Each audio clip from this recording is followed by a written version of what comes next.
நாராயணசாமி நாயுடுவின் தமிழக விவசாயிகள் சங்கம் தலைமையில் தமிழகத்தில் உள்ள அனைத்து விவசாய சங்கங்களையும் அழைத்து கூட்டமைப்பு சார்பாக தமிழ்நாட்டில் பால் உற்பத்தியாளர்கள் மற்றும் விவசாயிகள் உற்பத்தி செய்த கால்நடையிலிருந்து கொள்முதல் செய்யும் பால் ஆவின் கூட்டுறவு ஒன்றியங்களுக்கு கட்டுப்படியான விலை இல்லாததால் தமிழ்நாடு அரசுக்கு பல முறை கோரிக்கை வைத்தோம். அரசு செவிசாய்க்கப்படவில்லை. ஏற்கனவே போராட்டமும் அறிவித்தோம். மழையின் காரணமாக ஒத்திவைக்கப்பட்டோம். அதன் காரணமாக அடுத்த கட்டமாக இன்றைக்கு நாமக்கல்லில் அனைத்து தலைவர்களையும் அழைத்து மிகப்பெரிய கூட்டத்தை நடத்தினோம். இன்றைக்கு ஆலோசனை கூட்டம் நடத்தியதில் இன்றைக்கு பல்வேறு சங்கங்கள் அமைப்புகளுடைய தலைவர்களுடைய கோரிக்கையை ஏற்று இன்றைக்கு தமிழ்நாடு பால் உற்பத்தியாளர்களுடைய கருத்தையும் கேட்டு இன்றைக்கு உண்டான தேதியும் இன்றைக்கு போராட்ட தேதியும் அறிவிக்கப்பட உள்ளது.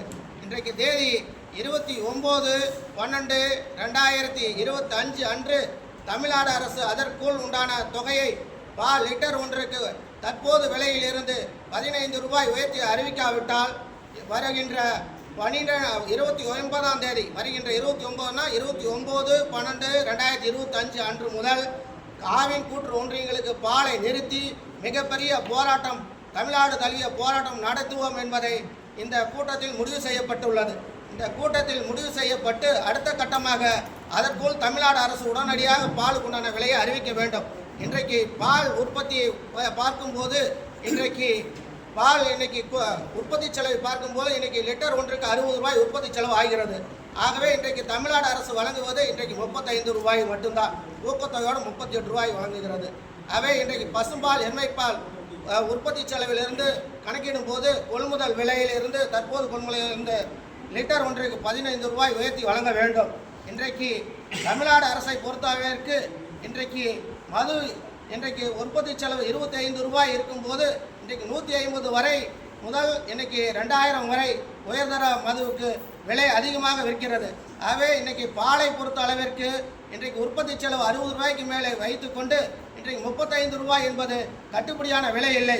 ஆகவே தமிழ்நாடு அரசு உடனடியாக தமிழகத்தில் உள்ள அனைத்து விவசாய சங்கங்களையும் அழைத்து பேசி உடனடியாக தற்போது விலையிலிருந்து 15 ரூபாய் உயர்த்தி வழங்க வேண்டும். இல்லாவிட்டால் தமிழ்நாடு தழுவிய மிகப்பெரிய போராட்டம் டிசம்பர் மாதம் இறுதியில் நடத்தப்படும் என்பதை இந்த அனைத்து விவசாய சங்க தலைவரும் ஒன்றிணைந்து இன்றைய கூட்டத்தில் முடிவு செய்யப்பட்டுள்ளது என்பதை தெரிவித்துக் கொள்கிறேன்.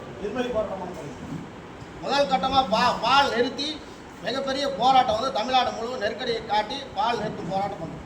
இதில் முதல்ல அரசு ஒரு தப்பை பண்ணது. 4.2 கொழுப்பு சத்து, 8.3 இதர சத்துக்கு 35 ரூபா கொடுக்குறேன்னு சொல்கிறாங்க. ஆனால் அரசு கொடுக்கறது இந்த 4.3 8.2 தமிழ்நாடு கூட எங்கள் பாலையும் வரதில்லை. 4.0 8.0 வருது. 31 ரூபா 32 ரூபா தான் விலை கொடுக்குறாங்க. இந்த 35 ரூபா விலை கொடுக்குறங்கிறதே தவறான கருத்து. அந்த கருத்தை அரசு மாற்ற வேண்டும். தர நிர்ணயம் என்பதை 4.0 8.0 ஆக்க வேண்டும். இங்கே இருக்கிற மாட்டில் பூரா அவ்வளோதான் வருது சத்துக்கள். இப்போ கொடுக்குறது அண்டை மாநிலம் பூரா உற்பத்தி மானியம் 6 ரூபா கொடுக்குறான். கர்நாடகா, கேரளா, தெலுங்கானா, ஆந்திரா பூராமே ஒரு லிட்டருக்கு 6 ரூபா உற்பத்தி மானியம் கொடுக்குறான். தமிழ்நாடு அரசு 3 ரூபா தான் கொடுத்துட்டு வருது. இது போதுமானதாக அல்ல. தீவன விலை பல மடங்கு இருந்து போச்சு. தீவனம் உயர்த்தது மட்டுமில்லை, விவசாயிகள் மாடு வளர்ப்பது மிகப்பெரிய சிரமம். இன்று படிக்காதவர்கள் தான் மாடு வளர்த்து பால் கொடுத்துருக்காங்க. இவர்களுடைய கடைசி வாழ்வாதாரம் அழியக்கூடிய சூழ்நிலையில் இருக்குது. அரசு விவசாயிகளுடைய பால் உற்பத்தியாளர் வாழ்வாதாரத்தை அழிக்கக்கூடாது. தமிழ்நாட்டில் 2 கோடி லிட்டர் பால் ஒரு நாளைக்கு உற்பத்தி ஆகுது. ஆவின் கொள்முதல் பண்ணுறது 27 லட்சம். ஆனால் அரசு பொய் சொல்லுது. 32 லட்சம் கொள்முதல் பண்ணுறோம் ஒரு நாளைக்குன்னு சொல்கிறது தவறான கணக்கு. ஆக 27 லட்சம் லிட்டருக்கும் 32க்கும் 5 லட்சம் லிட்டர் அவர்கள் எக்ஸஸாக சொல்கிறாங்க. இது தவறு. ஆகவே அரசு உண்மையை பேசணும். பால் உற்பத்தியாளர்களுக்கு விலை உயர்த்தி கொடுக்கணும். அரசு பால் உற்பத்தியாளர் சங்கத்தை கூப்பிட்டு பேசணும். அப்படி பேசினால் பால் உற்பத்தியாளர் சங்கமும் அரசுக்கு ஒத்துழைக்கும். பால் விலையும் விவசாயிகளுக்கு கிடைக்கிற வகையில் சொல்லணும். 2019 இதே அரசினிடத்தில் பல்வேறு போராட்டங்கள் செய்து தான் விலை பெற்றோம். இன்றைக்கு அரசு பால் உற்பத்தியாளர்களையும் மீண்டும் அழைத்து பேசி விலை கொடுக்கணும். 4.0 8.0க்கு 35 தரணும் இல்லை. அது 4.2 8.3க்கு தான் தராங்க. அந்த 4.2 8.3 தமிழ்நாட்டில் எங்கேயுமே பால் வர்றதில்லை, வர்றதில்லை. கொழுப்பு சத்து இதர சத்து வர்றதில்லை. இன்னொன்று, பாலில் லேக்டோக்குன்னு ஒரு சத்து இருக்கு. இந்த லேக்டோ சத்துக்கு இது வரைக்கும் யாரும் வெளியே கொடுக்கல. கொழுப்பு சத்து இதர சத்துக்கு தான் கொடுத்துருக்கா. லேக்டோ சத்துன்றதா பால் சுவையை கொடுக்குது. அந்த சுவைக்கு இது வரைக்கும் நாங்கள் இலவசமாக தான் கொடுத்துட்ருக்கோம். அரசு விலை கொடுக்கல. அதுக்கும் ஒரு விலையை அரசாங்கம் ஃபிக்ஸ் பண்ணுவோம்.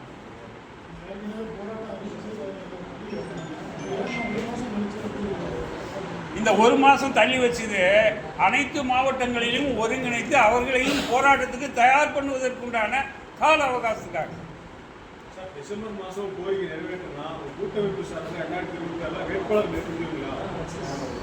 தேர்தலுக்கு போது நாங்கள் பார்த்து முடிவு பண்ணுறது அப்போ எல்லா ஒருங்கிணைப்பும் கலந்து பேசி தான் அப்போ நாங்கள் முடிவு பண்ணி தான் நாங்கள் முடிவு எடுக்க முடியும். எல்லா விவசாய சங்க தலைவர்களையும் அழைத்து பேசி இதே போல் எப்படி நாங்கள் அன்றைக்கி முடிவு எடுக்கணும் அதுதான் எங்களுடைய சார்பில் எப்படி எங்களுடைய பலத்தை காட்டுறாங்களோ அன்றைக்கி தான் நாங்கள் சொல்ல முடியும். நாங்கள் அரசுக்கு ஒரு டைம் கொடுத்துருக்கிறோம். 20 தெரியல, சும்மா அப்படியே நடத்திட்டு வேட்பாளர் இல்லை அரசுக்கு இந்த தர விவசாயிகள் சங்கம் சார்பாக மிக கடுமையான நெருக்கடி கொடுப்போம்.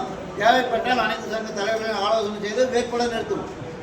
நாங்கள் புதுசாக ஒரு அமைப்பு உருவாக்கி இருக்கோம்.